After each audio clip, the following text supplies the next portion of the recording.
Hello everyone, today we talk about YouTube and historical accuracy. It's a kind of a lazy video because today I was kind of out the whole day. I actually even had something in oven that I will be talking about tomorrow about the Levantine auxiliary archers of the Roman army. So I thought today to spend it reflecting on this aspect that is possibly even, and surely, overall more important. And it concerns really the not much YouTube in itself, but really YouTube as a platform where people tend to entertain, to communicate, sometimes even to educate. You know, the educational purpose, even legally speaking, is kind of protected, has some incentives, even some licenses, even when it gets to questions of copyright, etc. And the considerations are made. Well, first of all, consider that I'm not a great YouTuber. As a watcher, I believe I've been using YouTube ever since I had an internet connection, and it's kind of obvious because wherever thing you want to search out there that is minimally entertaining in terms of video, documentaries and stuff like that, definitely YouTube is the first thing, and it's an amazing thing. I don't want to promote YouTube now, though it's effectively what is allowing me to share all of my material, but I also don't do it, making YouTube gain much more than I gain from it, so I can also skip that part. And therefore therefore on how much actually there is out there on this platform that you can search, but at the same time how narrow in many ways the contents are. And also, this doesn't want to be a self-promotion video about the Schwerpunkt and how cool my videos are, because they're not, especially from the entertainmental point of view. It's pretty evident that, it's just me rambling for hours with this fixed pictures in the background, and there's not much action or excitement, probably. It's just more like a podcast, the one I put up at this point. And I think that I can't really compare my formula with one of other videos, so of creators as YouTube calls us. So it is fantastic people who put videos out there. Well, naturally, the reality is very grim. There are so many kind of dark things you can say about YouTube and how things work. Definitely, it's not a highly remunerative platform for creators, as a matter of fact. Just like everything out there, I can't whine about this because we all know how the real world is out there.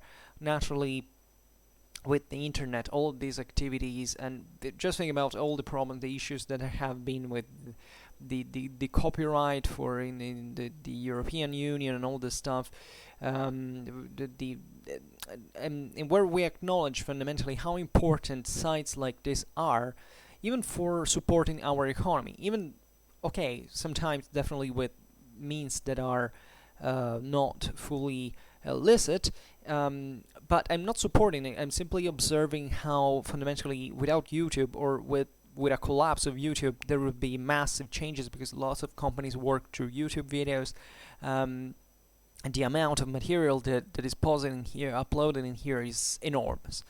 What I find particularly striking when coming out here and looking at and searching for material, because that I'm a bit vain in many ways, or at least curiously vain, in the sense that I go out there to see if there are contents similar to mine, meaning the topics. Like every time I make a video, I say, is there someone, what is being told out here about it already? And I've never got into a thorough research into this. I've never actually cared even very much, because I don't watch other people's videos most of the time. I don't have time. I have other things to do all the day, and it's already incredible that I'm able to keep up with this one video per day rhythm for so long, given my current conditions, by the way. And but it definitely happens, given in fact this very weird evidence of the fact that there is so few historical content out there that you can actually check, with a simple search how much in fact on YouTube has been posted about a certain topic. And don't get me wrong, I mean it's the few I'm talking about is relative, because it's obvious that it's plenty of historical content out there. The real problem stands, in my opinion, in as I was saying before, in the in the limitation in terms of actual deepening of these topics that is out there. So as I just said, I don't want to say, okay, well, I do videos as they should be done, because this is not really the point. If you follow me from some time, you know that I am pretty, I first of all, I acknowledge my limits. Secondly, I believe that there are several ways of telling histories, and essentially every person has a different way of coming out here and telling things. The problem is, there are several problems in general that stem, especially are such for those people who look for accuracy, who come here in order to search something qualitative in terms of historical contents. Because let's be fair about this. In a way or in another, if we are interested in history, we watch videos, it's because we are in search of some sort of qualitative content.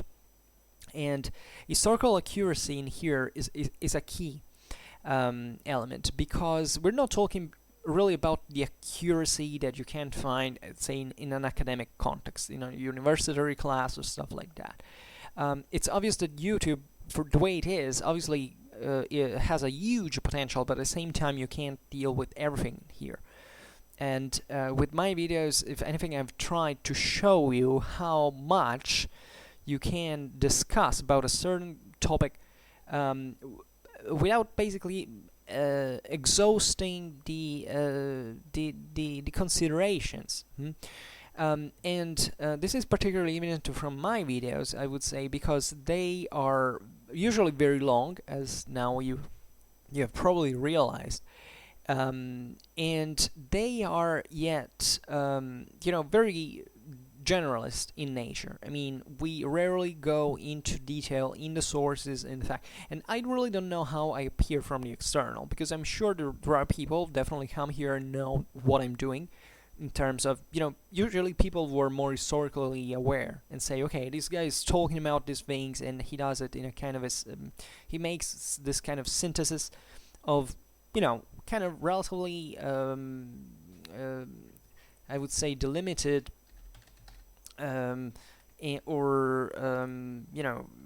circumscribed topics that are naturally very big, because we all know that there are people who have been studying their whole lives every one of these single topics. So you can definitely talk for 2 hours about them, and reasonably just scratching just the surface. But definitely, it's plenty of people who come here and look at my videos or someone else's videos, and independently from the format that we have chosen to propose, and they think that there is some I would say extra historical awareness that is due to the fact that the average person normally doesn't talk for hours about a certain topic, and it doesn't talk so much about so many topics like in my case. And obviously there is a trick, because I also am I think my intelligence is pretty average, telling the truth, and also I'm not this huge learned person, this great scientist, this researcher, or a studious, zealous, or diligent individual. I consider myself to be pretty average, but yeah, okay, I received kind of a decent education, and I'm going on with it. So it's kind of easy, at least from my perspective, to explain why I'm capable of doing this. And I'm pointing this out specifically about me, because the thing that incredibly that kind of surprised me, in fact, is how few, both in terms of video quantities and in terms of video length, there is out there about certain topics. Because here we're not actually talking, I mean, I made the example of YouTube, and now I'm talking specifically about this because YouTube is kind of the most famous thing, where also there are so many figures that became quite famous. Now I'm not going to make names, but it's plenty of creators that kind of became famous because of his, talking about historical contents and stuff like that. Sometimes rambling, like me, maybe not so long, but evidently observing that, not even them have ever even thought to produce so much. So at least to go into depth to certain topics so much, and this has nothing to do, I repeat it, with me, because I am just one person. I mean, kind of an exception, and it's weird and it's bizarre. But you might expect that this, besides YouTube, this is the point I wanted to make. Even just googling something, there would be tons of documentaries that talk about history, and there are some, but there are few, and especially they're extremely generalist. They are the cheap garbage documentaries that you can see on television, that they make for dumb people who just want to think that there's been a past with some guys, I don't know, smashing each other's heads with axes or something like that, because that's the average of what documentaries are. Just make a simple search on YouTube. This is also another brilliant idea for another video, actually, to search a key like, I don't know, the Franks, and that we have discussed now with some intensity in recent times, and saying what is there. I just did it incidentally. I wrote Frankish, and if you look at the results here, it's actually full of pretty cheap stuff. There is actually something about this that I can't really look at now, but because there is some kind of interesting content out there. The real problem, I would say, is that the contents that are produced really stop to a few minutes long. This is the first thing you observe. There are maybe some longer documentaries and stuff like that last even hours, like 1 hour, 2 hours. But if you go look at them, it's like, this stereotypical characterization made with cheap, clothes and costumes, and with, producers that definitely do not know what they're talking. Well, not producers. Producers do not deal with this, but even the historical advisors probably were kind of put in the foreground when producing this stuff, because objectively we know so much about certain topics not to fall into such simple banalizations. You can't think that things got actually better over time in recent years with maybe something more accurate. Obviously the tendency is being so, but here we're talking also about marketing, about stuff that is sold, that has to attract views in some ways. The internet in this sense has changed a lot, because you realize that what before you could only watch it on television, but now it can be out there. The problem is that nobody kind of produces it.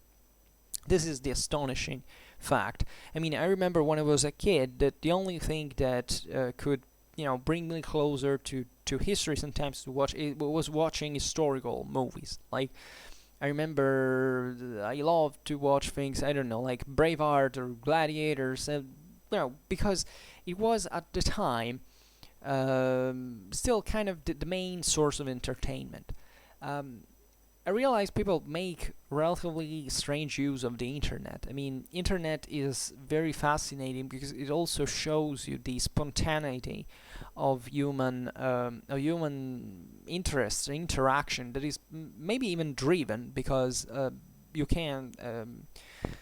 can definitely prove that much of also what happens on YouTube in this case, for instance, is aimed at directing the tastes of the audience and kind of filtering, even censoring, and trying to promote certain contents and to dismiss others, etc. So when I started Schwerpunkt, personally, I made this bet, like, let's try to do something that is maybe a bit different. Let's try to bring out some... But I didn't expect at all that actually I would be the only person talking about a consistent amount of historical stuff, in this case about the Middle Ages, that out there are not discussed. I mean, they're not, and this is not about me. I'm not thinking to be better than other people. This is not the point I want to make. I don't care. I'm not, because I actually prepared these videos in a very poor way. Even if I wanted to do something really good, I would have to put a lot of effort. But take that example. I don't know.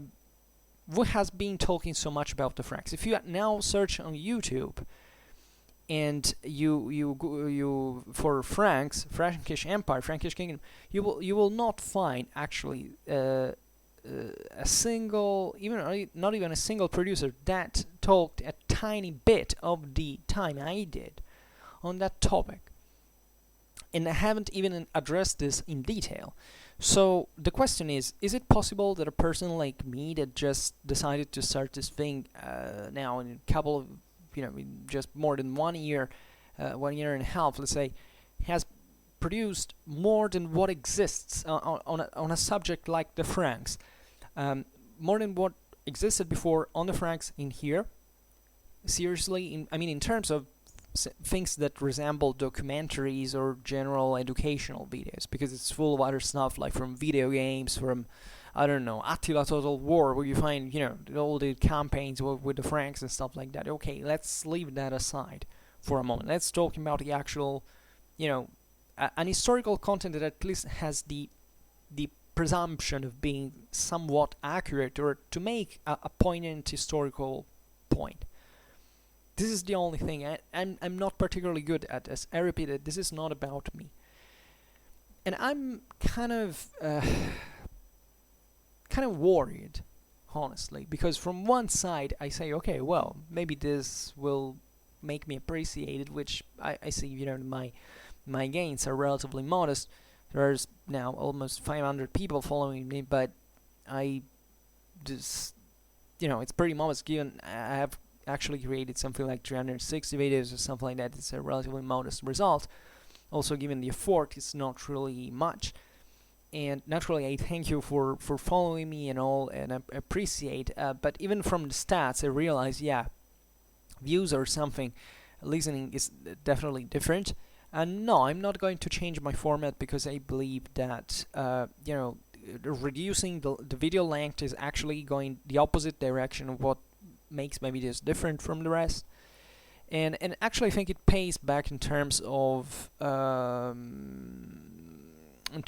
actual video length, watch length, which is the only thing that actually YouTube cares about, even for rewarding and stuff like that. But the point I wanted to make is the following. First of all, we all have tricks, like what is historical accuracy in here? What are we really talking about? Because this is the real problem. It's not about the actual historical accuracy as you can measure it academically, scientifically. It's historical accuracy in terms of what people believe it's historically accurate. And this is what worries me the most about this staggering lack of historical material created on platforms like YouTube.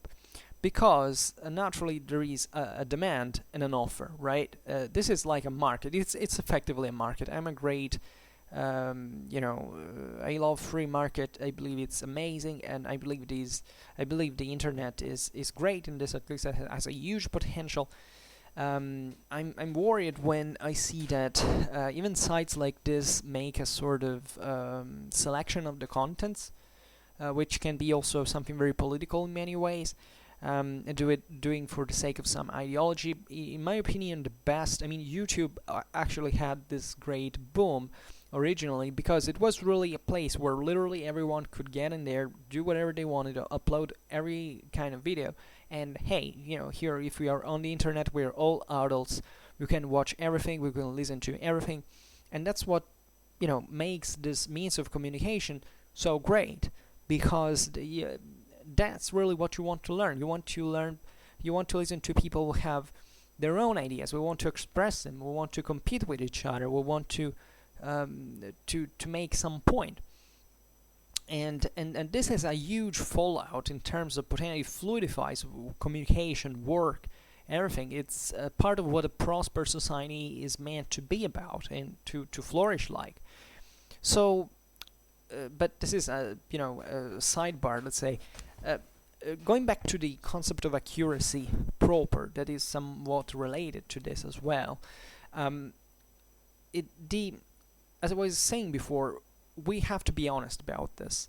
We are all here because we hope to learn something more from history.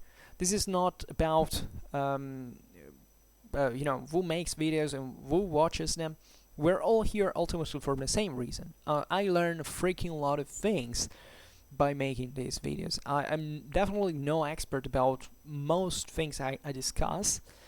Sometimes I'm even kind of bothered by this because I realize that I could do way better. I could document myself so much, but paradoxically, even what is out there also fall in the trap, because I say, it's so easy for me to talk, let's say, about for 2 hours about certain topics, and making it day by day about topics that nobody addresses here, that I even don't have this huge need to perfect my contents, because I believe that I effectively have a value that already makes it my effort acceptable and in part relatively remunerated. Even if we want to be strictly economical, I mean in the true sense of the word, not about the money that I obviously don't make now with my videos, but in general for what is the the costs and benefits of this action. Excuse me, I drink a little bit. But the truth is that most of the viewers of these contents are eventually people who do not really know, I don't know how to put this, but let's say that they rely on a kind of authoritative model when it comes to determine what is historically accurate and what is not. I explain myself better. If you don't actually know much about history, which can happen, and this happens to each and every one of us, because we all don't know the vast majority of history, wherever we are. Whether we are, say, university professors, people who have just, I don't know, finished high school or stuff like that, we all kind of lay in the middle, and before people, I don't know, younger, that are interested in history, etc. And we have a problem saying, if I want to learn more, if I want to perfect my knowledge, I have to find this knowledge somewhere. So I guess that whoever comes to watch my video and spends, as I see from the stats, even though it happens rarely, but kind of every day there is like 10 people who watch my videos for hours.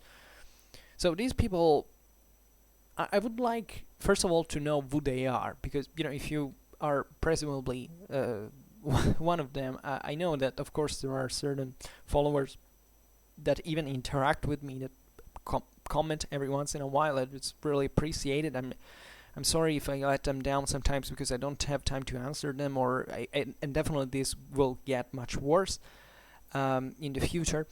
But I really appreciate, but I realize that you're not all of them. I mean, it's plenty of people that eventually come across my videos and start listening to them and to stay. And what is particularly interesting about from that, for this we thank YouTube for the stats that he provides, that they provide us with, is that we know where you come from with research. I actually normally you should even know where your viewers actually come from in terms of which place of the world they watch from. But unfortunately, from last autumn, this this branch of the stats kind of froze. So I don't actually have I can't assess realistically where you watch me from. I know that most of you here, I have a kind of an approximate chart that it doesn't correspond to reality. I think most of you are from countries like the United States, United Kingdom, Italy, Canada, Germany, Czech Republic, New Zealand, Poland, Australia. This is the kind of the list. The chart of first places. It's full of, obviously there are people watching from all over the world, which is also fascinating. Here, I don't know, people watching me from Tanzania. It's kind of great, and the the point though is that the majority of you, and this is what the stats show pretty clearly, actually come across my videos by searching for something out there, like of historical content. I mean, there is naturally an increasing portion of you that starts now following me actively. So I get that most of you actually watches me. I mean, not most of you, but a consistent part of you watches me through the notifications and stuff like that. But most of you actually is listening to me from, or at least has clicked on this video, because that depends also on who watches for how long, by searching some historical content out there. It turns out, and this is extremely fascinating to me, because I at a certain point I have also to pose myself the question and to try to give an answer about it, is that there is an overwhelming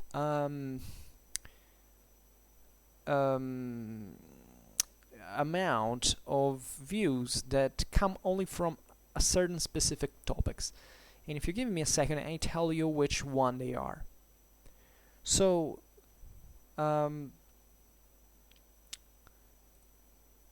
the highest research here from the YouTube search is, guess what? The Sarmatians, if I'm not wrong. Here it's loading. I don't know why it's taking so long. Someone has, I don't know, whatever. But the most watched video in absolute terms, you know which one is it? It is the Frankish Merovingian Kingdom. I mean, the Frankish Merovingian Kingdom here, if you look from the stats, here, yeah, no, exactly. This is finally the page has been loaded. The first one that is being searched for is the Sarmatians. Like, I got, it's not an overwhelming amount of views, actually. It's only 200 views on overall, but it brought to a very substantial visualization length, the Sarmatians. Then the Merovingians. Actually, the Merovingians are the second single topic in terms of views from YouTube search, with the highest absolute amount of video length. And in fact, if you look at the amount of I mean, what are the videos that are watched the most in absolute terms? Here you see that the very first video is the Frankish Merovingian Kingdom, that has more than 1,000 views, but it almost it got more than 10,000 minutes of visualization. That is more than 4,000 times of visualization, 4,000 minutes of visualization from the second one. That is the beginning of the migration era. So everything follows there. It goes down to the under 5,000. All the others follow like this. So there is this enormous difference. There's an enormous gap that brought to this Frankish Merovingian Kingdom a video to be like the top thing. And naturally, I'm perfectly aware that there are dynamics that are also kind of not so intuitive to grasp, and of course, the idea is, yeah, okay, this depends on maybe on, in fact, how many videos have been made about a specific topic. Well, if you Google Frankish Merovingian Kingdom, the first result you have is my video. So my question is, what the heck happens in our world of billions that I am genuinely the only video that is named Frankish Merovingian Kingdom and that appears in the first results of Google? If you if not in the first result of Google, and there is nothing else. I mean, how is it possible? This is kind of weird. It's particularly astonishing to me because I believe that the Frankish Merovingian Kingdom is one of those topics that of course it's not that the average person knows about. I think reasonably most people, even in the West, do not know much about the Merovingians in the first place. But the point is, how can be produced so much? I mean, the second video, if you Google that, if you Google Frankish Merovingian, is a video of Frankish society from a professor, I think from Yale courses here. And the first one is mine. And the video from the Yale professor is just 50 minutes long. And he talks about Frankish society overall. My video is 2 hours and 15 long. And if you look at the series of those Yale courses videos, you realize that there is just another 1 or 2 videos on the Franks, and I did consistently that of the same length, like 50 minutes, 1 hour. And I made kind of 22 videos that last, all kind of way more than 1 hour, sometimes even 2 hours. And that about the Franks, without being personally an expert, nor being so, massively educated about the Franks in general. I actually never studied them. I mean, from my historical standards, to know a historical period means to say, okay, I have studied the sources of the period, I've been studying them for years, I know most of the existing bibliography on there. I don't know, maybe that professor from Yale hasn't done either, because that is just a general, basic medieval history course. So I don't know what his specialization is, but the question is, why nobody aside me has done this ever? And I shouldn't reveal to you this, because it's like my, it's where I profit from in terms of views. Of course, those views are not very much. I'm looking at these videos, and what is interesting is the Yale professor has things like the Yale professor's views. Video has something like 120,000 views. This was done like 7 years ago, though. I made the Frankish Merovingian Kingdom that video that has, I don't remember when, like in January, and now in like 6 months has just 1,000 views. So obviously there is this kind of discard. So it would be also interesting to know where people get from my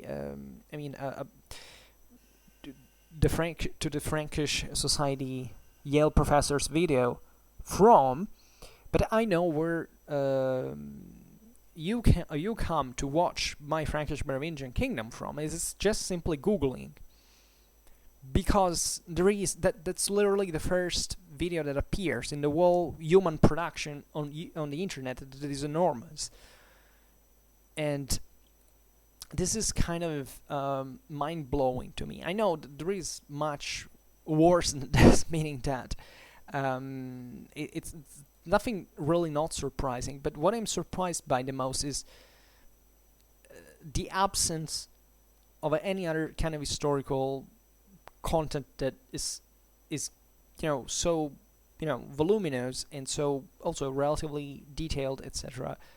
in the way I do it, because you realize that when I make a video on the Frankish Merovingian kingdom, I don't. You find sometimes a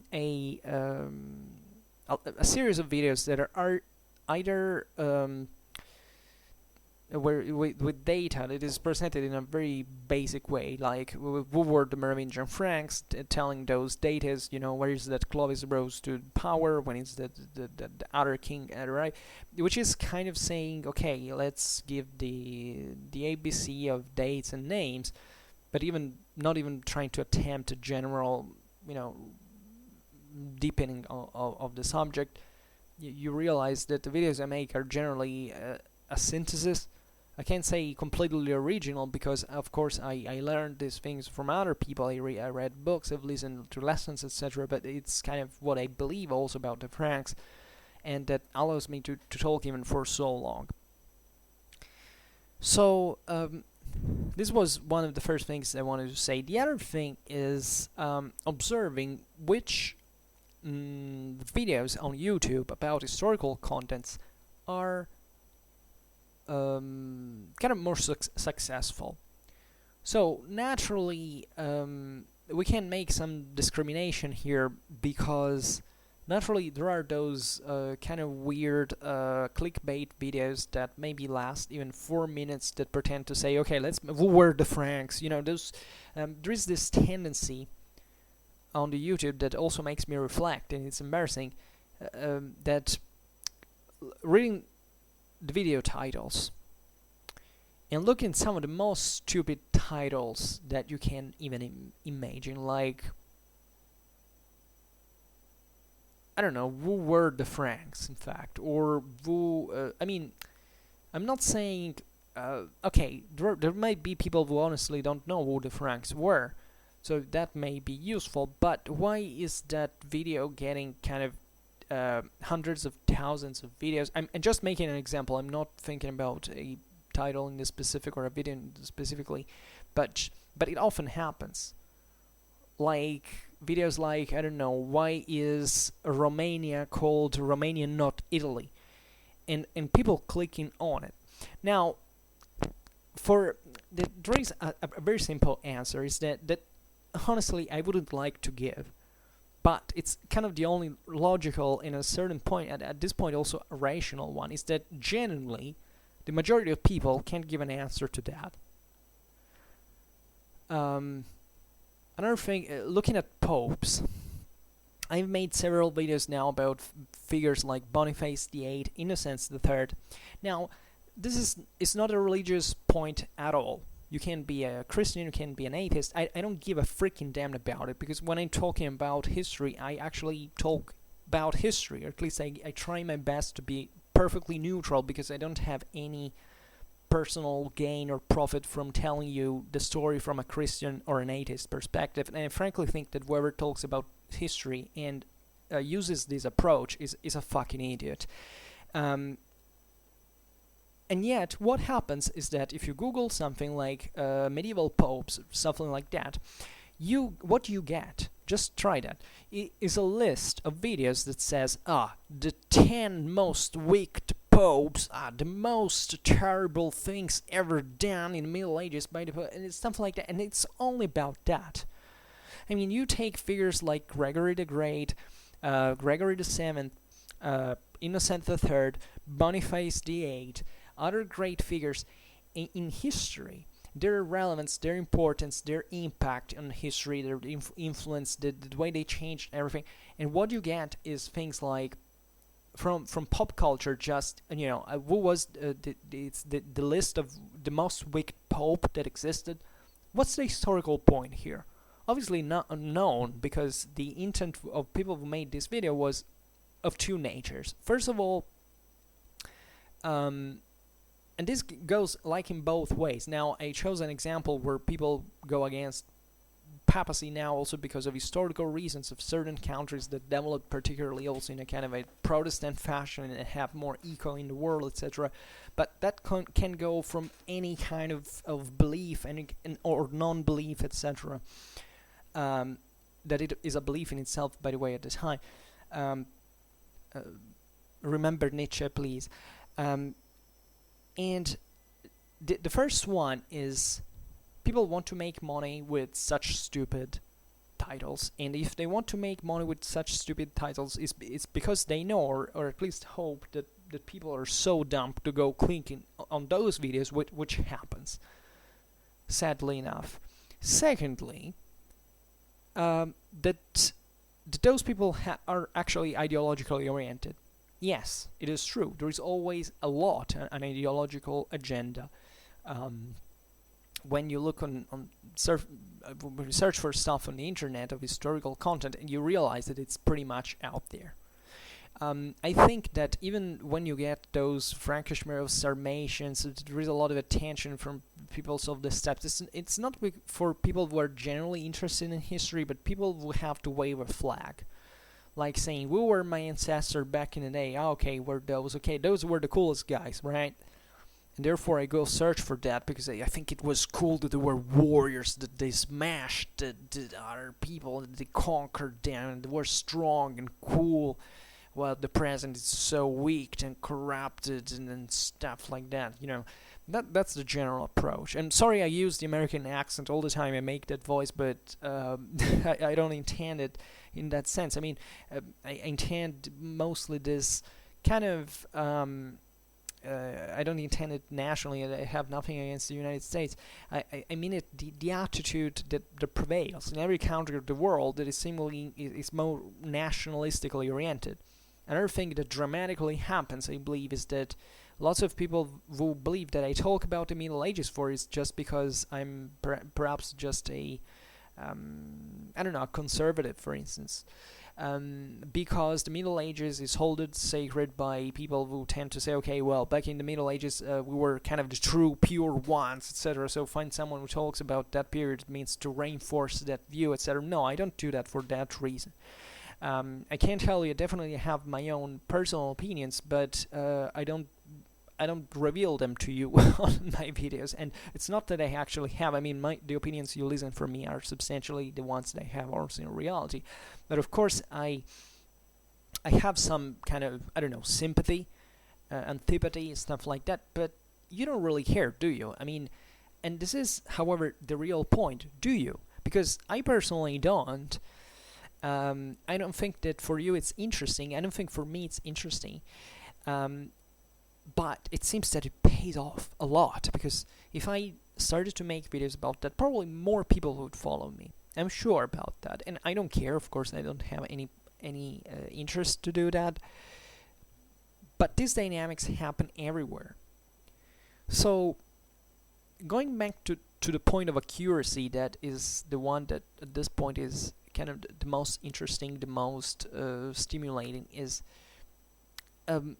that having now given for granted and given for certain, but which is, I think, is a fair assessment, that most of the people who search for these historical contents are actually interested in historical accuracy, not just in the fanatism, the ideologism, the identitarism, stuff like that, but they actually have a curiosity. And I'll tell you what, that usually, in fact, curiosity mostly comes from those kind of ideologically oriented people that kind of refine eventually themselves and are able to grow a bit more objective over time when they actually get to know about history.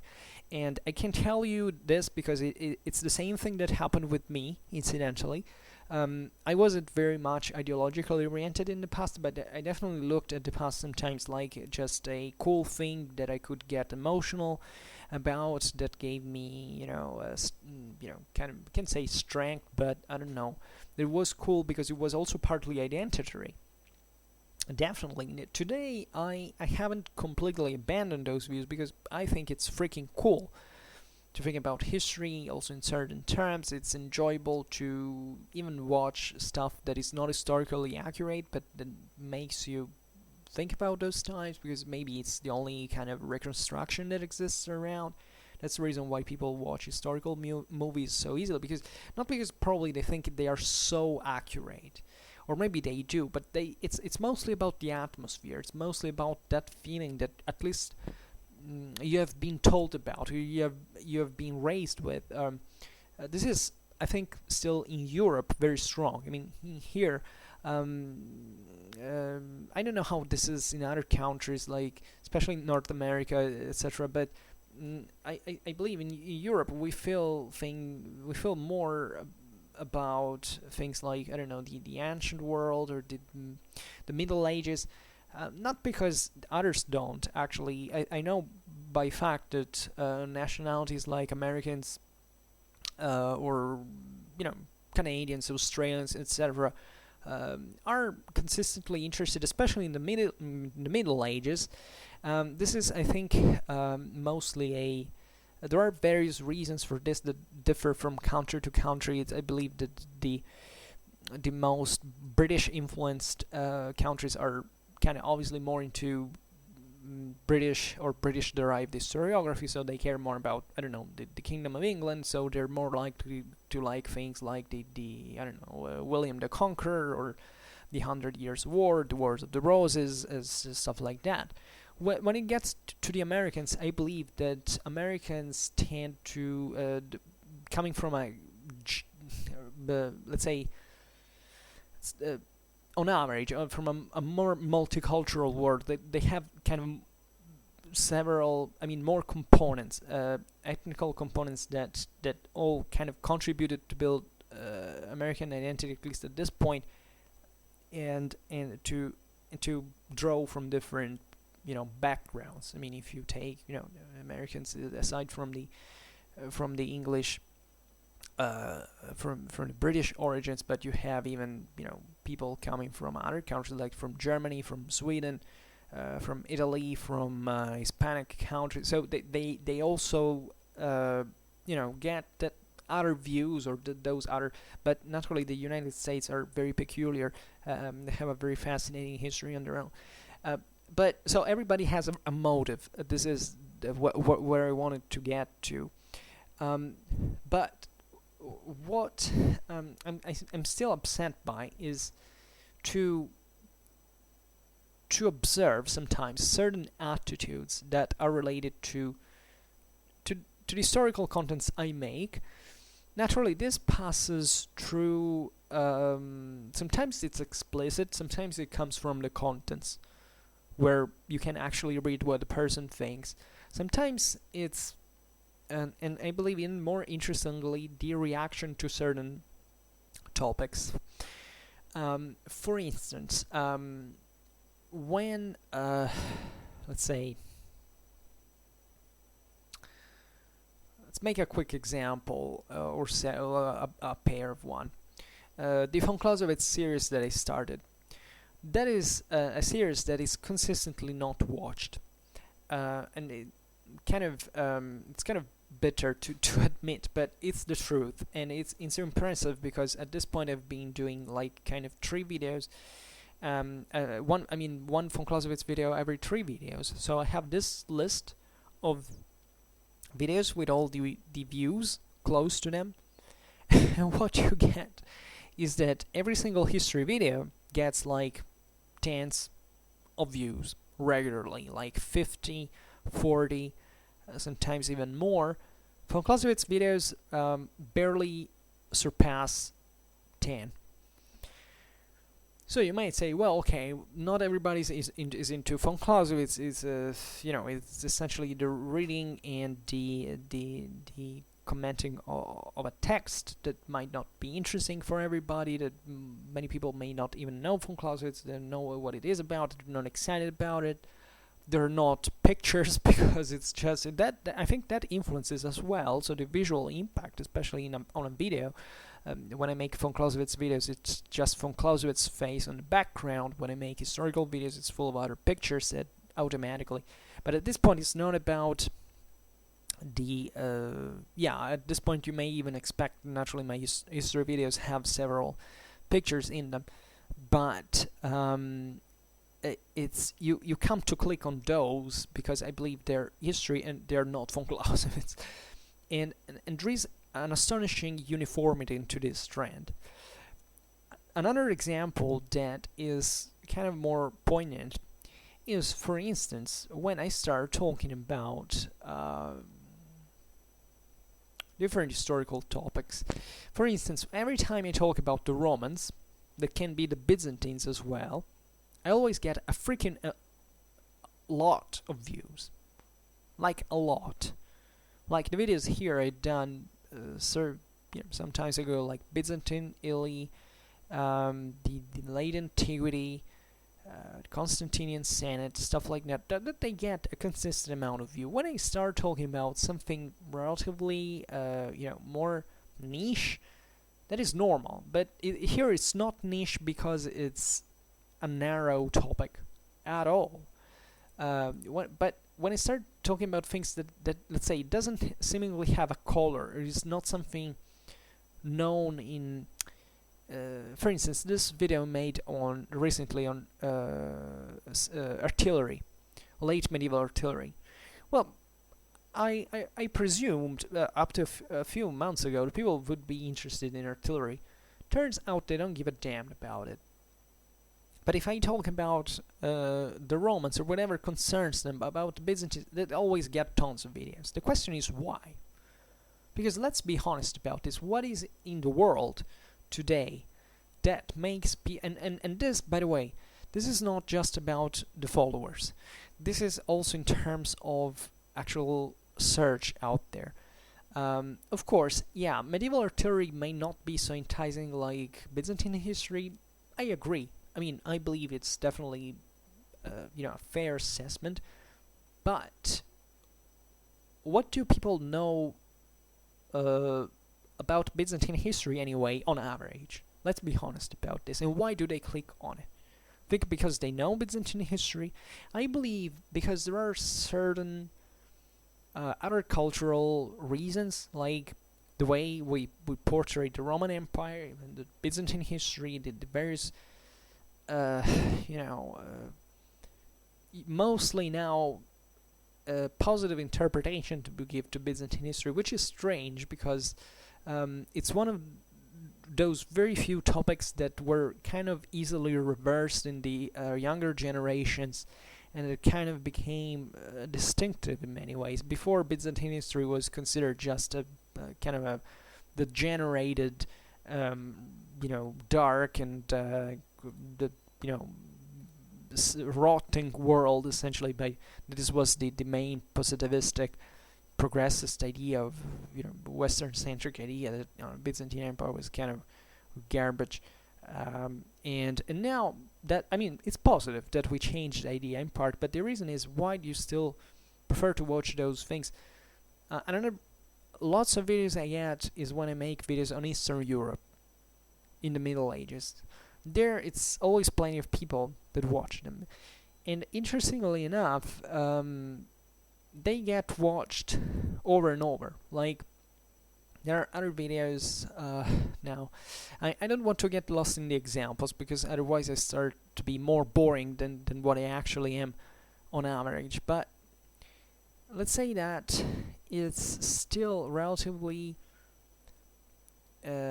astonishing how certain topics are polarizing people's attention and not really being very much known, and how others that could be consistently more interesting, or it's not the case of artillery, but I think about even cavalry, medieval cavalry. It turns out there is not so many people interested in medieval cavalry. How is that? How is that we live in a world where Byzantine history is more interested than medieval cavalry in general? What is that?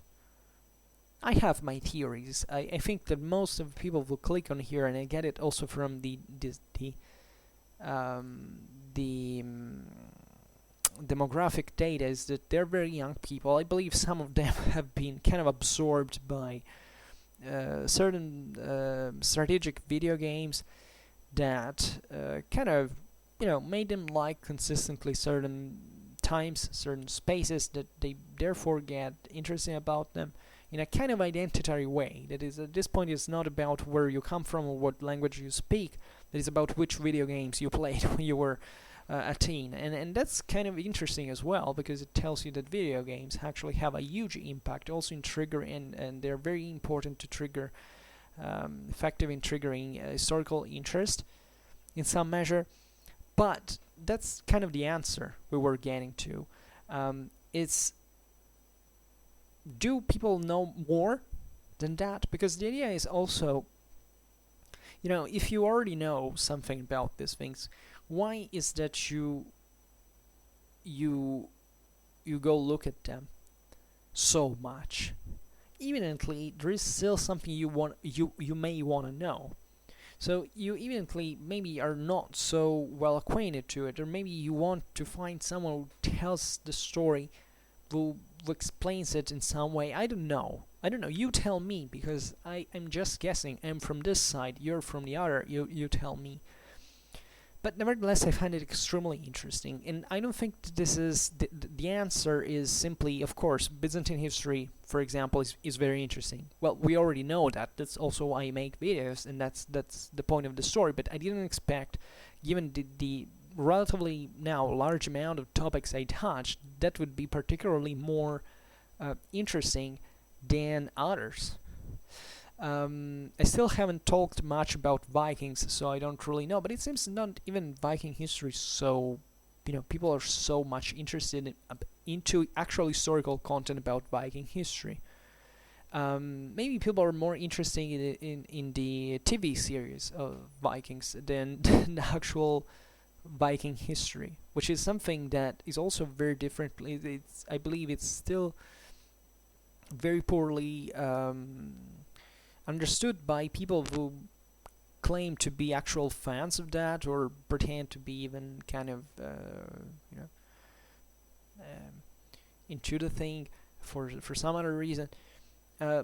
So it would be very, very interesting even to use this data in an academic research, for instance, and trying to try to observe how people reason, like how they're interested and so on certain topics.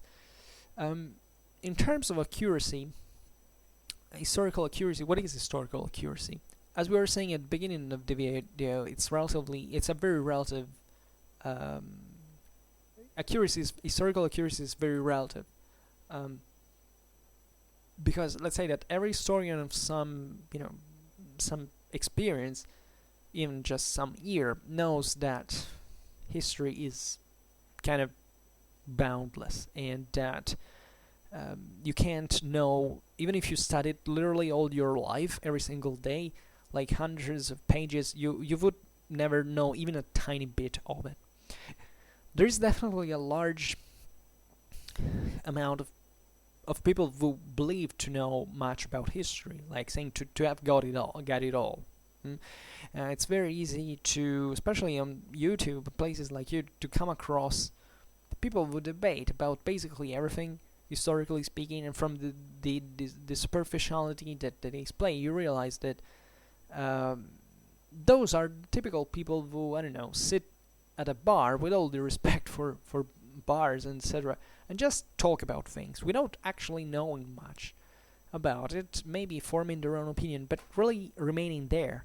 Because there's not the people who are going to buy a book and read it and kind of improve their knowledge and bring it to another level and spreading it to other people. They would just keep talking about that from things they've heard from their parents, from their friends, just to make us a point that actually hasn't actually to do with real life, with real politics, with real history, but just with what they feel like, or what they need to say, or what their political orientation, beliefs are, and it's full, and that's really the average, in my opinion. And I don't think that average is that far from the average of people who watch these videos.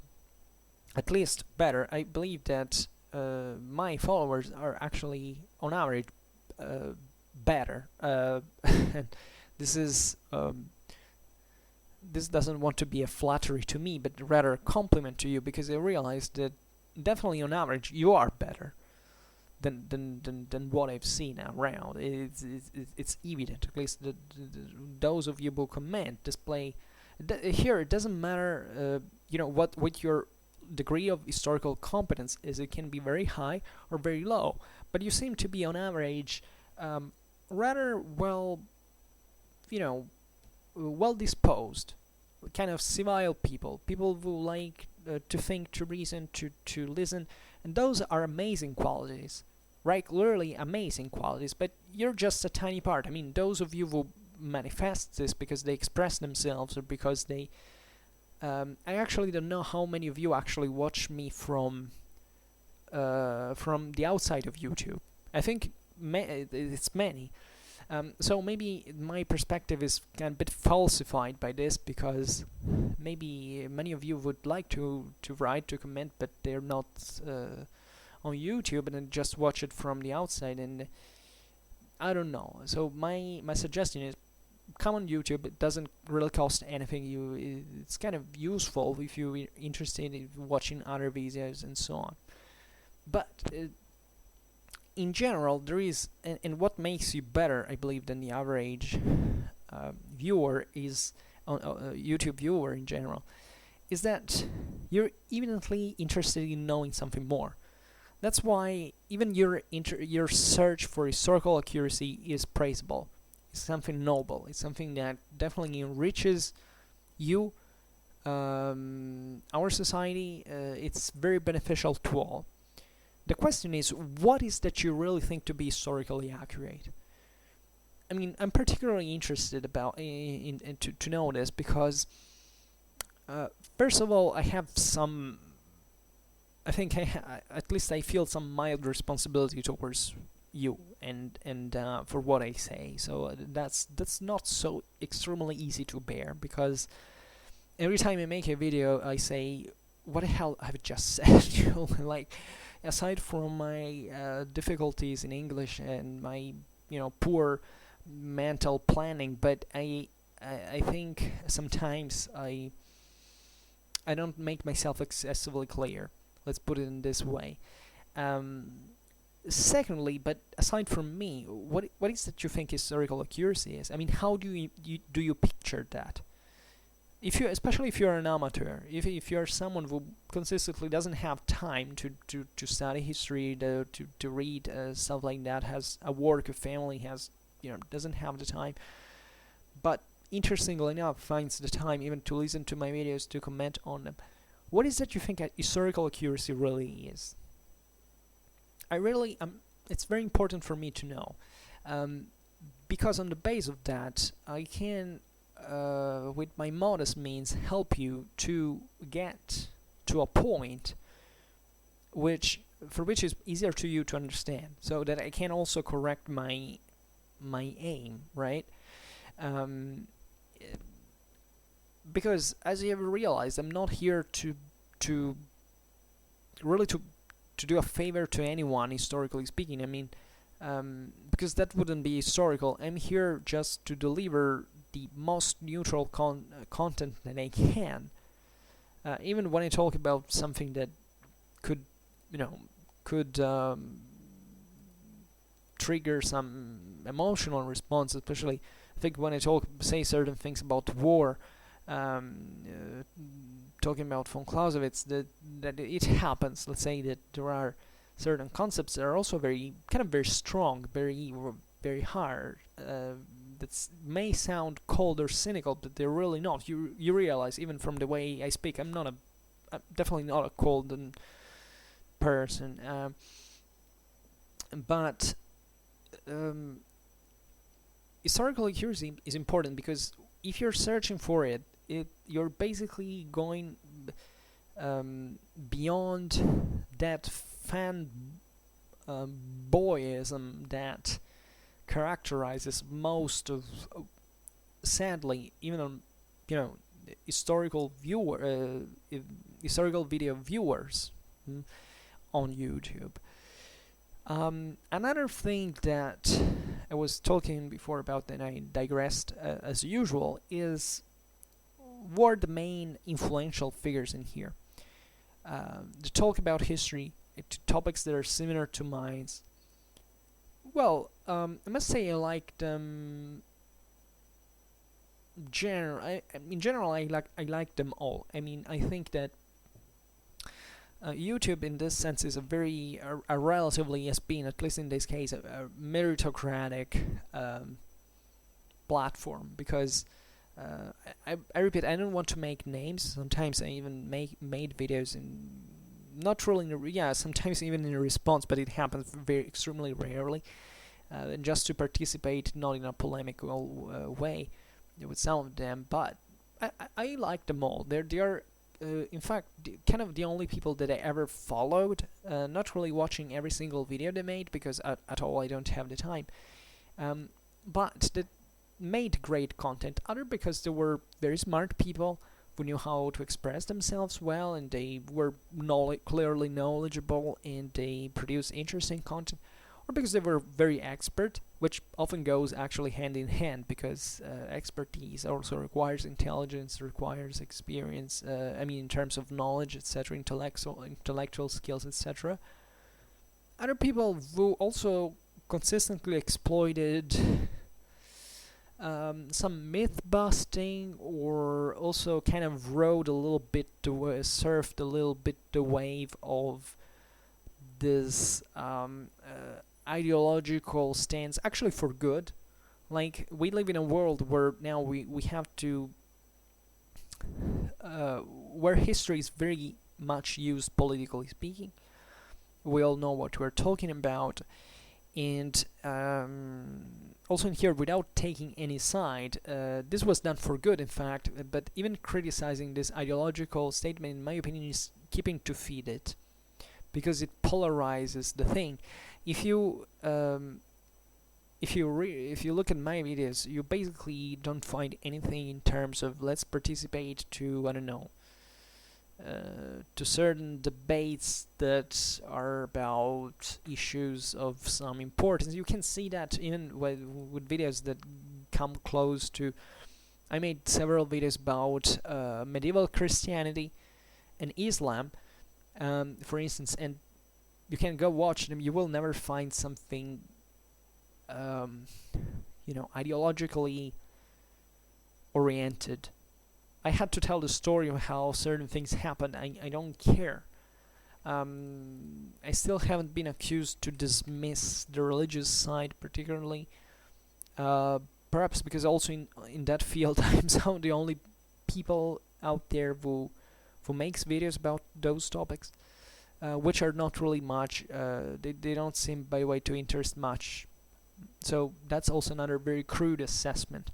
That is, people get very they get hysterical when they discuss about things like religion, because they intertwine it with politics and so on, and there are videos in this sense that attract, and they're used to polarize, to criticize. They get tons of views. The videos I make, that are actually about things like the history of the church during, I don't know, late antique or medieval times, or the history of Islam, are not really watched. The history of Islam during Middle Ages, because that's where my limits fundamentally are. They don't get any views. So even there, the question is, are people interested in that history, or they just want to project on on that history their own political agendas? I mean, today's political ideologies, because I believe that it's in fact the latter. It's this other option, and I don't see other. So I also have some,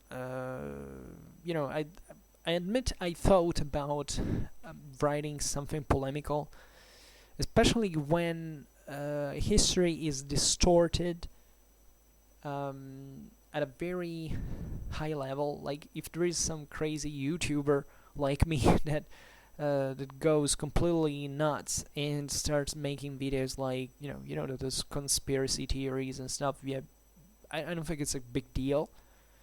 I actually would never call for censorship in any way, but I also am not really worried about it. When I think that there are, let's leave aside political figures that we know play with history for their own interest, but in this sense, ideologized or politicized scholars, for instance, and people who also make a living, not much of from the academy, but also from their persons in terms of divulgators or um, I mean, sorry, or great communicators, or that also especially talk to young people and trying to lecture them and to make disclosure, etc., to popularize, and you start saying things that are actually historically wrong because the sources state kind of the very opposite thing. And what happens? Well, that's what triggers me, and what happens is the worst is that they indulge into ignorance, because when there is a big deal of difference, and this is also the key for understanding today's information, in my opinion. There is a freaking lot of difference between saying something wrong and not saying something. Because guess what's the most dangerous thing? It's not saying wrong things. Because when you say something wrong, people can get that something, go check it out, and prove you wrong. If you remain silent, if you don't say things, if you put things aside, and you just say what you want to say, that's the risky thing. Because in such an ocean of widespread ignorance that exists all around, if you do something like that, you give people the knowledge of only in the interpretation, more in general, only of what you want to say, and not what should be known overall to have a general approach to subject matter. And I definitely thought about commenting on these episodes that are they're shameful. I don't have any, but that would also mean to be political, at least by side effect, because to me it's not enough to say why you are wrong, but also to show why you're doing that, because it's very easy. And this is really what I guess many of you are also searching for. I mean, not just people who tell, and that's why there is a bit of a ideologism that drives you probably for some reason into my videos as well, because what you hope maybe is also something honest. Even if starting from an ideological point of view, because I'm not the person who I will never tell I say this thing because I want to back that political ideology against another. I say things because I have a huge respect for history, and I think totally unqualified and unworthy to even, in fact, talk so much about history, because I feel that history is something so sacred that even if you say something wrong, it's like a crime. And of course, it's not that I don't sleep at night for this, but I'm deeply worried that my mistakes can lead certain other people astray, and at the same time that, in fact, also the good work is maybe thrown away just because by one mistake, let's say, so that I'm deemed to be unreliable, and therefore people say, well, okay, it's just the other point, and that's the problem of accuracy, or to put it in another words, maybe trustworthiness, reliability, even integrity, because if you don't know something, you're searching for a guide, essentially. That guide has to be responsible for it. That's why I feel now that there are certain videos I made, for instance. It's not that I would like to throw away, but that I wish I had explained better, and definitely that's why I often come back even on certain topics, etc. Because I genuinely care about explaining things for good, and that's why my videos are so long. This is particularly important to me, for you ultimately, because I don't see other options out there to make it honest. And this thing of the ideologism is particularly important because sometimes it's terribly easy to confute certain ideas, and you can't really annihilate the enemy simply by saying, okay, I not only I prove you wrong, but I also know why you think that. What is your mental, I mean, what is the kind of pseudo intellectual mechanism that brought you to state certain things. And you know why? Because you know why I can't do it? Because I tested it on myself. One of the beauty of knowledge is difficult. Knowledge is not a paradise, like you say. I've learned this thing. I feel so accomplished. I feel so happy.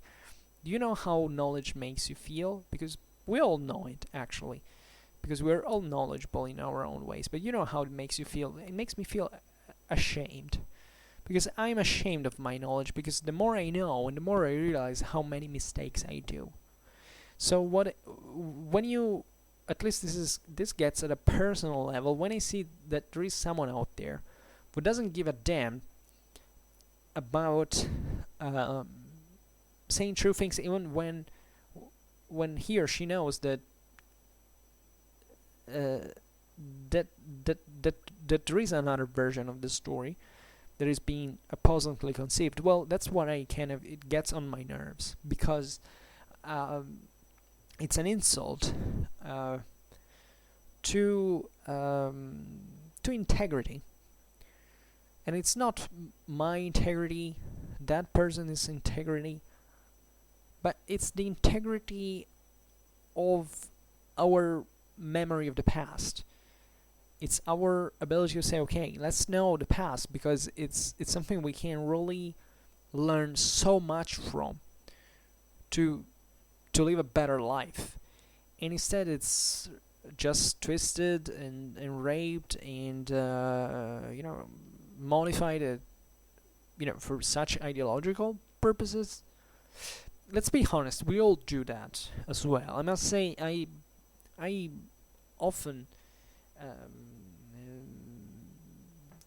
I don't really feel the impulse to say something ideological, but it's pretty much obvious that sometimes certain narratives of history are definitely oriented towards us. Narratives are all oriented in one or in another. It doesn't exist the pure historical knowledge, and this is important when you're searching for accuracy, because you have the first thing you have to bear in mind is that there is not the club of elected people who know history, and they're so cool and so knowledgeable and so praisable, so noble.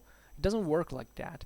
Actually, the more you go on, in fact, with knowledge, the more, as I was saying before, responsibilities grow, and the more choices you do are consistently in interpreting history become heavier, and with consequences. So when you search for someone that appears to be this great guide for which you want to follow, always be aware that his or her version of the story can definitely be better than yours. And it's better than yours much more often than you actually think, especially when you are kind of at the beginnings, of course. But at the same time, you always have the option to know more about that person. Always. And that knowledge and awareness in this sense proceeds by stages. It takes patience, it takes years, but kind of everybody can get there. And also remember that there is always something that you know that someone else in the world doesn't know. So in other words, your knowledge is special, your knowledge is unique. This doesn't mean that you're somewhat better as a person, but it means that you have, as a person, some asset that nobody can have. You're rich on your own, as long as you have a free minds, and you understand that when, for having followed, let's say, or having searched for this charismatic figure for years, you finally realize that those who seemed such great people back then, today are people you can read in the brains of sometimes when they speak about history, and you know where they got it from, and you know what reasonings they're making. it's pretty useful, because at that time what you really want to do is not to go out there and confute them, but simply to go your own way, because you know now what's your way, and that's, you know, what accuracy lays in. And that's one of the reasons why, in fact, I never, I tend to back off from these kind of ideological thrills and these competitions, because I know what it's like, and rarely anybody wins. But at the same time, I believe that you need a fighter that gets out there to get crucified most of the times, um, for other people to know. And I don't know how to define these people. I don't want to define them actually, but they're important in society because they make us realize that there is a greater aim, that life does have value in itself, that you can do a lot of things with your life, that no option is ever is useless, that it's senseless, that there is a sense to that. And you don't even need to build it on your own, as long as you keep on learning and you can figure out so many reasons for which going on and to better the world you live in. So historical accuracy doesn't come. There are tricks, as I was saying. Every much of what of the fame that knowledgeable people enjoy is just deriving from the ability of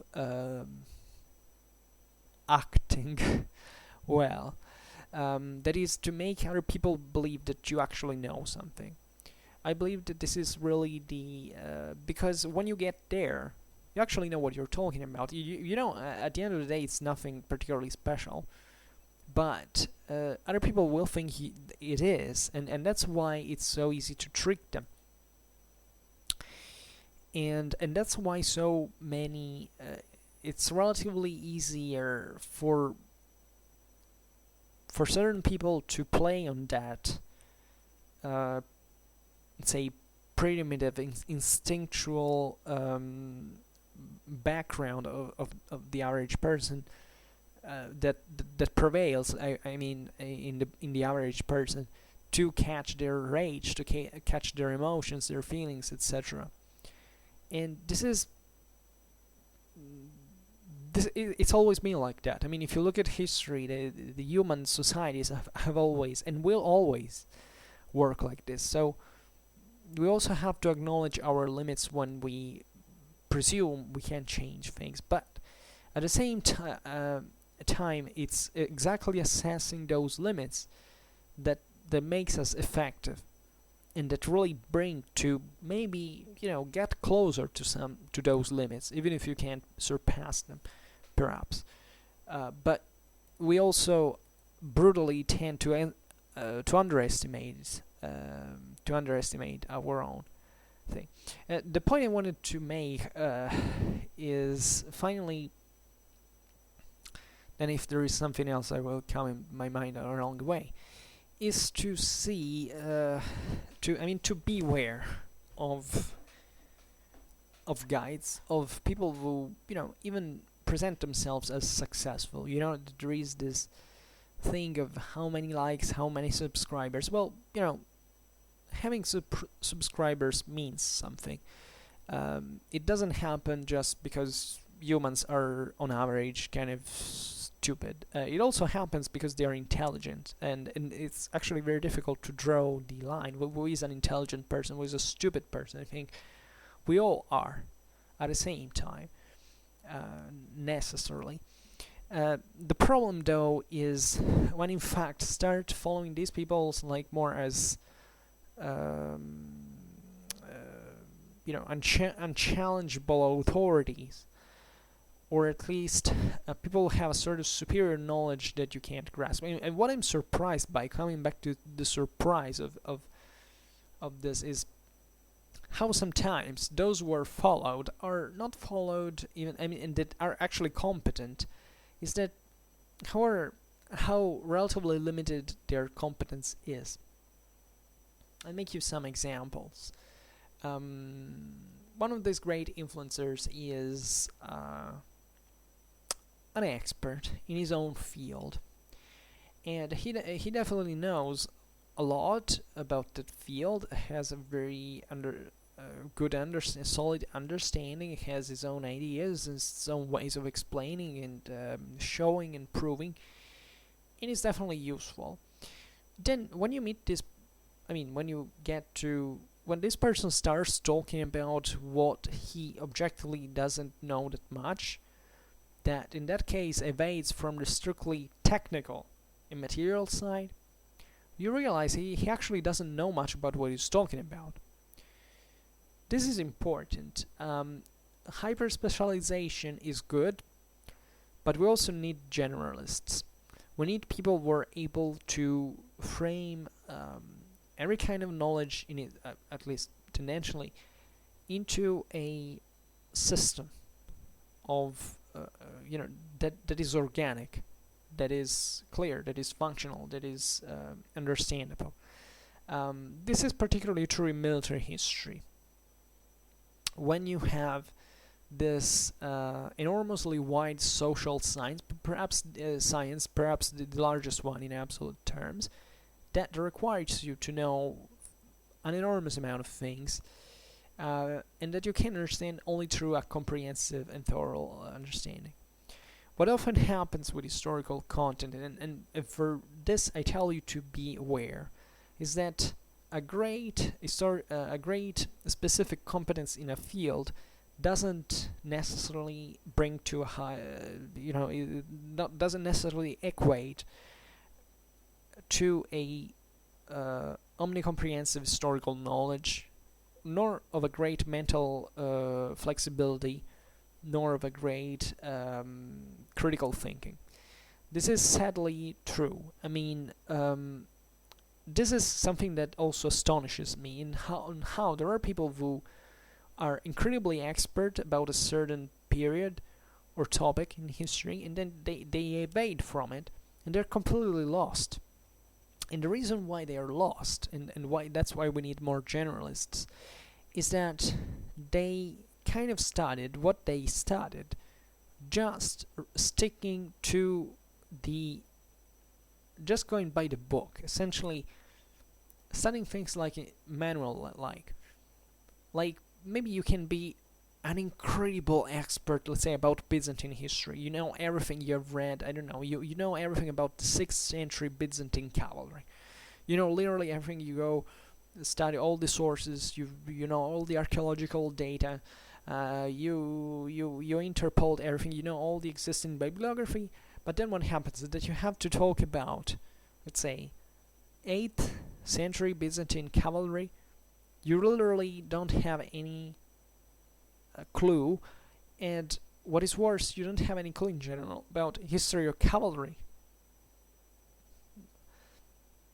What's the effect of that? Is that that reveals is that even into your hyper specialized world, you kind of lack the essentials.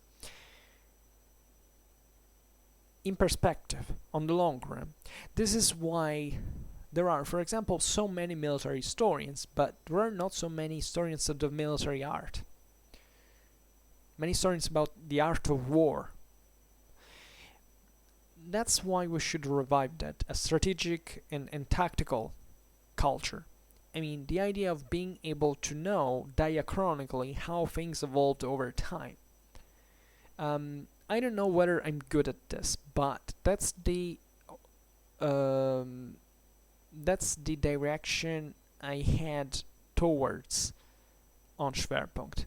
I make videos about several historical epochs. I don't know a big deal about certain ones, but definitely I try to keep even especially ancient military history from, let's say, classical Hellenistic times until, let's say, the 17th, 18th century. Something, that you can go back and forth in without too many problems. You know that when I talk about history, I rarely stop to one as I tend to draw many parallelisms because they help, because they are diachronic. They help you to understand how the broader dimension was actually the broader dimension was actually very similar in certain societies in certain times, and how hyper specialization instead, ideally, modernistically, technologistically, heads towards the idea that everything is kind of different. That is very dangerous, because that means to lack completely perspective. This is how our world is heading. Hyper specialization in every field, and basically total ignorance everywhere. That is extremely serious, because you don't have anyone that is able to say, okay, let's still remain, however, with our feet on the ground, and let's still be capable of assessing what reality is. This is a great problem. It doesn't stop just to nor to military history, nor to history, just to history, nor just to it's about all the knowledge. It's also think about the ideologization of the media today. That's a pretty serious issue. It's always been an issue, actually, but today I believe that the media are pushing too far, because and there is a reason for this. I mean, aside from the strictly there is a structural, systemic, historical reasons for this, because aside from the very mean interests that the individuals can have, etc., there is also the idea that we're pretty well off today. Let's be honest. We have never lived as well as today in the world. And one of the things that happen when you are detached from, let's say, when you stop living in misery and you have time to reflect, is that you detach yourself increasingly from reality. Now that's pretty risky, because what happens is you start maybe to think more cleverly in theoretical terms, but you stop reasoning in practical terms. That means that you can't cope with the essentials of a crisis, for instance, of an emergency, and not really from just a strictly material point of view, but even from a strictly intellectual point of view. What I always say is, never think that you are more intelligent than a person who lived 2,000 years ago. That you're not more capable, it's kind of self-evident, let's be honest. But never indulge in the childish delusion that you are even more intelligent than a person that lived 2,000 years ago, because intelligence naturally is a very relative term. There are things into which definitely we're more intelligent people in the past, but it goes also the other way around. And today we mostly can store a lot of information. We have mnemonic systems, we can categorize, to systematize, etc. In the past it didn't work like that, and that is also perhaps one of the most important things to remember all the time. Even up to the last century, the beginning of the last century, most people were like, just, I was reading, I think in the United States, but so this is free, that can be applied to other countries. I think at the beginning of the 20th century, just 10% of the population had a job that required fundamentally a theoretical thinking. The majority of the people, and this is something I can measure even in case of my family, of my grandfathers, grandparents, etc., is that they had a very strictly pragmatic, materialistic oriented intelligence. They weren't able, they had massive difficulty in even conceiving the necessity of thinking something in abstract, for instance. Today we do it all the time, and the result though is that we lost that pragmatism that instead identified our forefathers. So that's also something we have consistently to reflect on.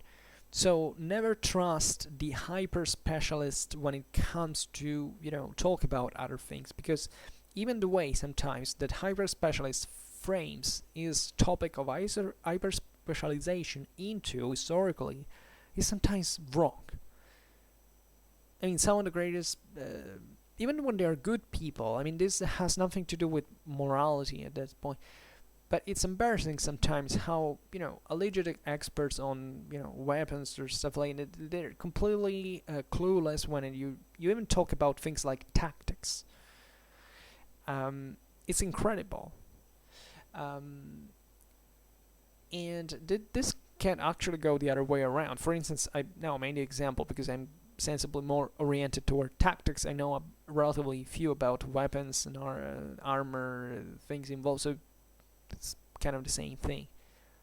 But this happens pretty often. So never think, and just to make it easier, never think that everybody has a satisfactory knowledge of of all the I can say of the whole historical spectrum that is kind of self-evidently wrong, but not even of the if a person studied the Middle Ages, you don't have to think that they actually know anything meaningful about most of the Middle Ages. And I'm serious about this because always bear it in mind. I see it all the time how people such specialists are rewarded, revered, and praised by the masses because they have a title. They're specialists in that field. And the truth is that those people revere them simply because they don't know what they're talking about, because there is such a high gap between the level of expertise of that person and the people, that those people don't actually appreciate that person because they actually understand that person, but because just he's an authoritative figure. And this should never happen. I believe in any healthy intellectual freedom, this should be understood as one of the essential things to avoid. Instead, it happens all the times. How many influencers, how many famous people are believed to be effectively what they're not? So if you're in search for historical accuracy on YouTube, do not always be aware of this, and never be scared by the authority. Never be scared by the number of followers that a person has, the number of likes that a person has. Always remain, if you really have to choose, try to be skeptical. Of course, don't be the moron who believes that everything is false, is wrong, etc. Try to understand, try to learn more, because that's the depth of thought at the extreme from the other side as well. But always beware that knowledge is limited, very limited for everyone. And there is another type of follower. It is kind of different, that is vaguely closer to me, I believe. And this is in fact the speaker, the person who makes more a comprehensive analysis. I'm not the person who talks to you about the strictly material data, the extra specialistic notion, etc. I'm trying to make a speech about the organic thing. And there is this other guy that I used to follow, and that I still think is a great guy and all this thing. Follow in the way I usually follow people, that is to watch a bunch of videos intent of not mumbling about those for years without actually watching else. That is not really the typical follower, really. But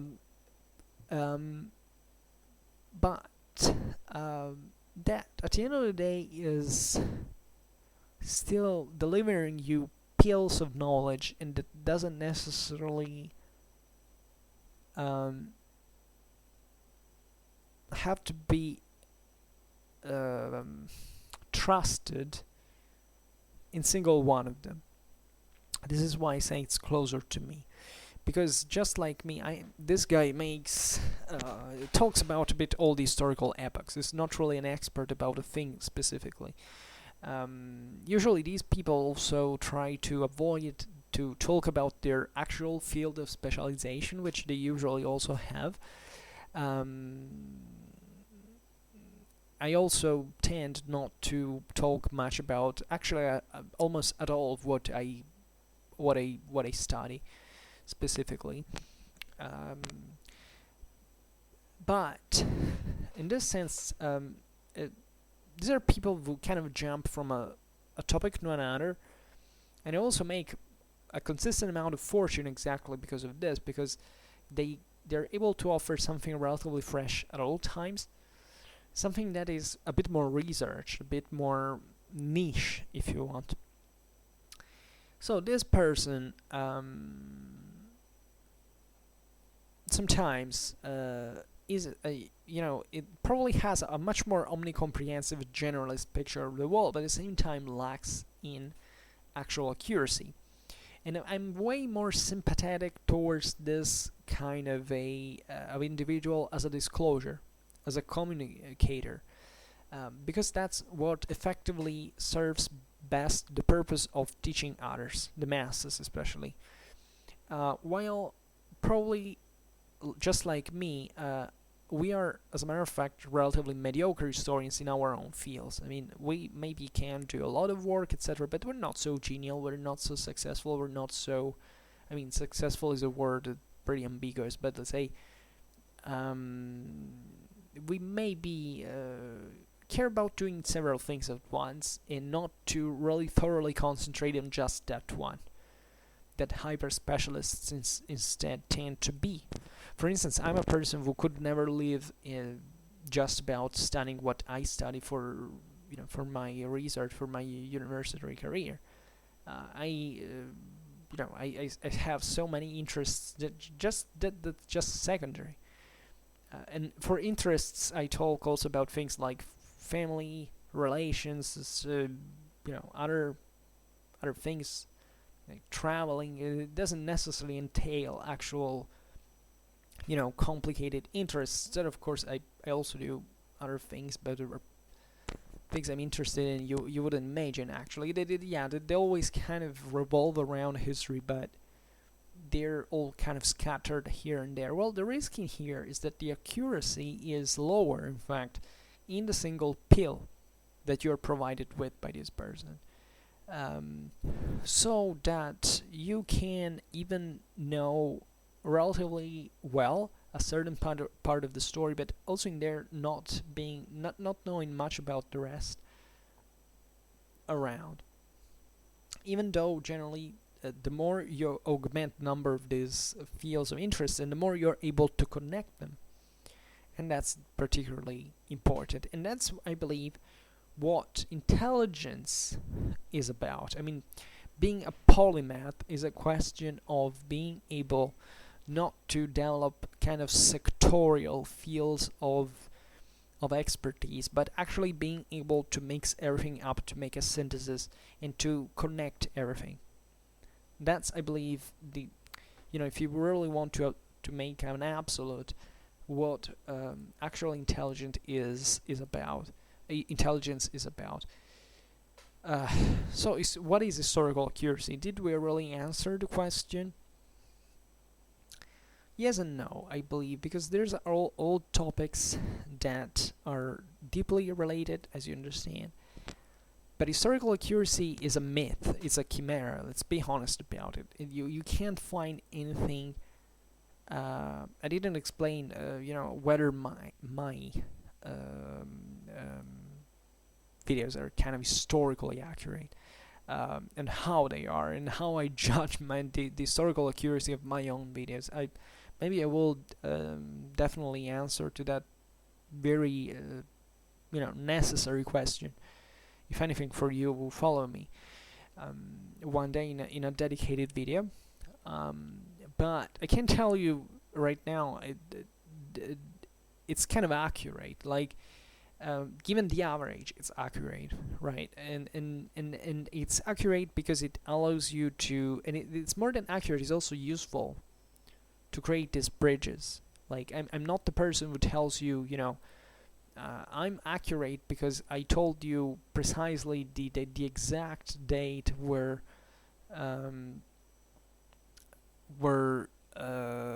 that thing happened. That's not really what accuracy can be thought to be, necessarily thought to be in.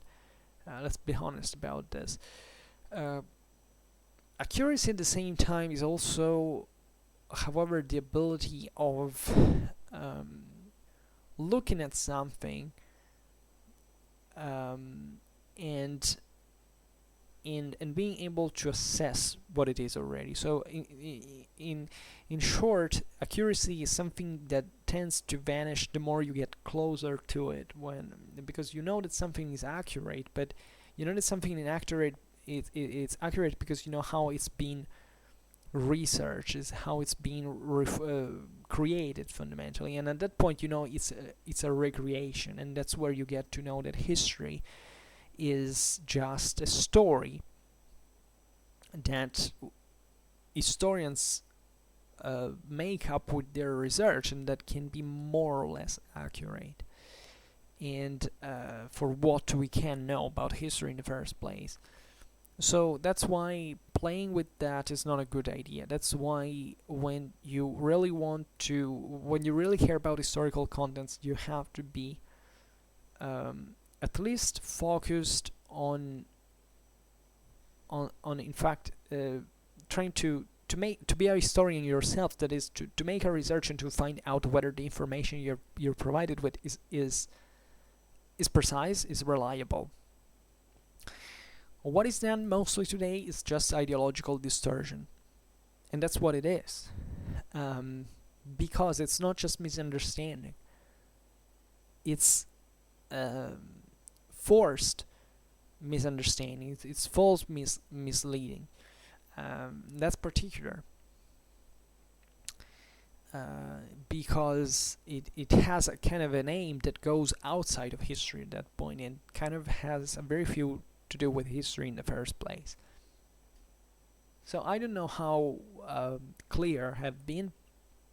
I'm sorry that today I didn't provide you with something you liked best, like for instance Byzantine history video. But I think that talking about this at this point in history especially is very, very important.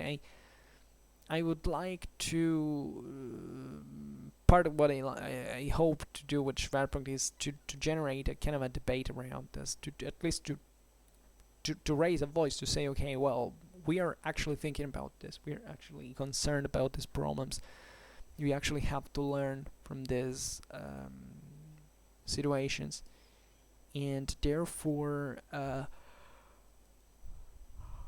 to make it historically relevant, because this is also, I don't know, maybe one, this video will disappear together with all my others for some reason.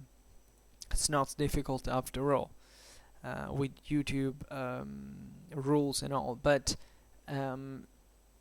it's nevertheless an historical document, and always remember that you can produce a historical document yourself, because your life is a witness to